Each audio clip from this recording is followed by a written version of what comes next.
Kanalımdan herkese merhaba arkadaşlar. Hoş geldiniz. Bugün sizlere balon kebabı yapacağım. Kavurmalı balon kebabı. Görüntüsü, lezzeti bir harika. Nasıl yapılır? Gelin hep birlikte kavurmalı balon kebabını öğrenelim. İlk olarak hamurunu hazırlıyoruz. Hamur için 1 çay bardağı su, 1 çay bardağı yoğurt, göz ayarı tuz, 1 yemek kaşığı, çok tepeleme değil, maya, kuru maya kullanıyoruz. Burada da çay bardağının 1/4 kadar da sıvı yağ var. Koyduğumuz malzemeleri şöyle bir karıştıralım. Evet, bugün kebap yapıyoruz. Kavurmalı balon kebabı. Çok değişik, çok lezzetli olan bir tarif. Üzerine un ilavesine geçiyoruz. Un ilavesi her zaman dediğim gibi ele yapışmaz bir hamur olana dek devam edecek. İlk aşamada kaşık ile karıştırıyorum. Daha sonra da elim ile yoğurmaya geçeceğim. Evet arkadaşlar, kanalımda birbirinden lezzetli her gün hemen hemen tarif veriyorum. Tariflerim birebir ölçülüdür. Gönül rahatlığıyla bu tarifleri yapabilirsiniz. Kanalıma abone olmayan arkadaşlar kanalıma abone olabilir. Kanalıma abone olmak ücretsizdir. Kanalıma abone olarak ailemize siz de katılabilirsiniz. Bildirimleri açın ki en güzel tariflerden haberdar olun. Evet, gördüğünüz gibi hamurumuzu yoğurduk ve bir kenara koyduk. Şimdi kavurmasını hazırlayacağız. Burada benim dolaptan çıkardığım kavurma var. Dondu tabii ki de. Şimdi bunu tavada eriteceğim. Daha sonra kebabı hazırlamaya geçeceğim. Evet. Ocağa götürüyorum ve ocakta eritiyorum yağlarını. Fazla yağını ayıracağım. Daha sonra devam edeceğiz. Evet, kebabımızı hazırlamaya geçelim. Gördüğünüz gibi hamuru 10-15-20 dakika kadar dinlendirdik ki hem açılması çok kolay olsun, çok çabuk olsun. Şöyle birazcık altına un sepeliyorum. Elimde şöyle güzelce toparlıyorum. 8 parçaya böleceğiz hamuru. Toplamda 4 adet kebap çıkacak. İsteyen çoğaltabilir, azaltabilir. Her zaman söylediğim gibi ölçüleri azaltırsanız bunun yarısını yapabilirsiniz. Çok diyen arkadaşlar azaltabilir. Toplamda 4 adet kebap çıkacak arkadaşlar. Çok fazla büyük olmayan hamurları şöyle elimle güzelce toparlıyorum. Toparlamış olduğum hamurları bir tabağın içine koyuyorum. İlk aşamada hamurları güzelce toparlayalım ki açması kolay olsun arkadaşlar. Evet arkadaşlar, burada yayınlanan tüm tarifler nefislezzetlitarifler.com web sitemde yazılı bol resimli olarak yayınlanmaktadır. Bu da size bir küçük hatırlatma. Evet, hamurları hazırladık. Şimdi açma aşamasına geçelim. Zeminimiz unlu. Yağlı kağıt üzerinde de açabilirsiniz. Hiç sorun değil, istediğiniz gibi. Ama ben olduğu yerde açacağım. Bir oklava yardımı ile tabak büyüklüğünde açıyorum. Şöyle. Çok fazla da incecik yapmayalım arkadaşlar. Çünkü patlama yapabilir. Dikkatli olalım. Tırnaklarımızı fazla üstüne batırdığımız zaman patlatma yapabiliriz. Size küçük bir hatırlatma. Evet, bu kadar büyüklükte yeterli olacaktır. İsterseniz daha da küçük açabilirsiniz ama kalın olur o zaman da. İnce olmasına da özen gösterelim.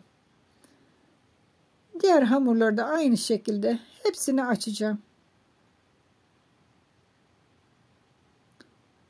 Tabak büyüklüğünde açıyorum. Dediğim gibi 8 adet hamurum var. 8'ini de görmüş olduğunuz gibi açtım. Şimdi iç malzemesini hazırlamaya geçelim. Kavurmayı daha önceden ısıttık, erittik, fazla yağını ayırdık. İçine başka hiçbir şey kullanmadım. Daha önceden hazırlamış olduğum benim kavurma bu. Orta yerine kaşık ile koyuyorum. Üzerine yufkanın bir tanesini kapatıyorum. Delik olmamasına özen gösterelim yufkalarda, yoksa şişmez arkadaşlar. Şimdi kenarlarından bakın, şu kenar kısımlarından şöyle iç tarafına doğru bastıralım, çevirelim ve bastıralım. Çok basit, bakın. Hafif içine doğru kıvırıp bastırıyorum.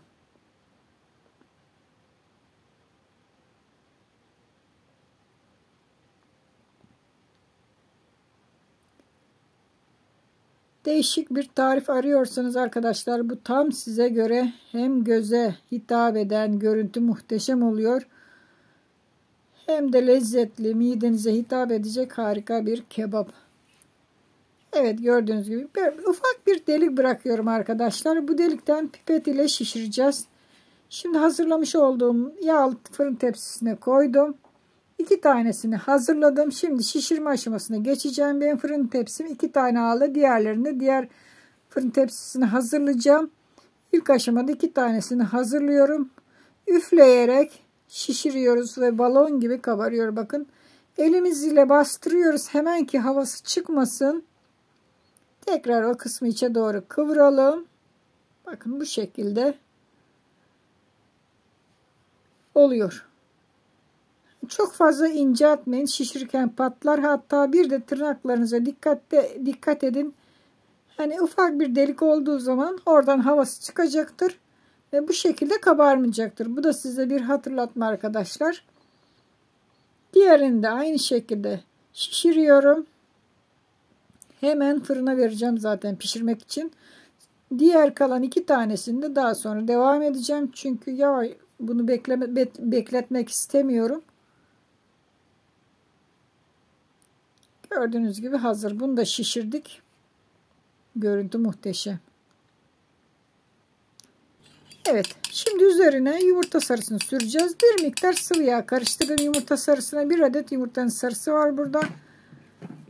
Bir fırça yardımıyla üzerlerine sürüyorum.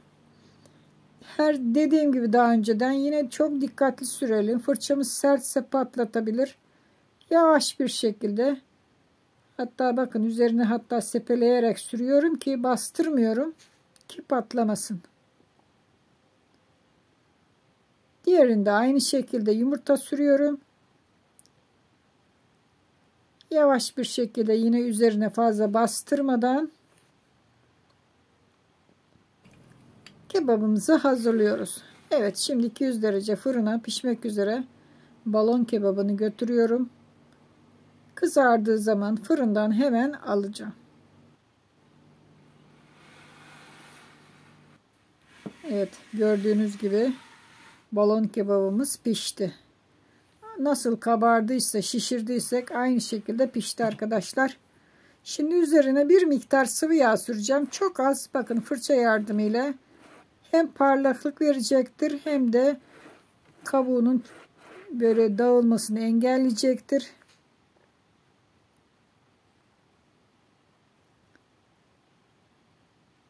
Evet, üzerlerine sıvı yağını da sürdük.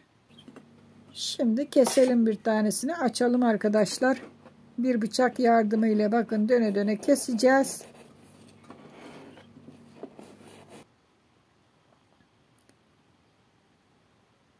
İç malzemesini değiştirebilirsiniz. Başka bir malzeme de koyabilirsiniz arkadaşlar. Bakın, içinde kavurmalarımız harika görünüyor. Umarım beğenmişsinizdir arkadaşlar. Siz de bu kebabı yapar hazırlarsınız.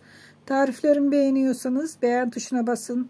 Kanalıma abone olmadıysanız abone olun. Sosyal medyada tariflerimi paylaşın. Abone olan arkadaşlar bildirimlerini lütfen açsın. Yayınlanan tarifleri ilk izlesin. Hoşça kalın, afiyetle kalın.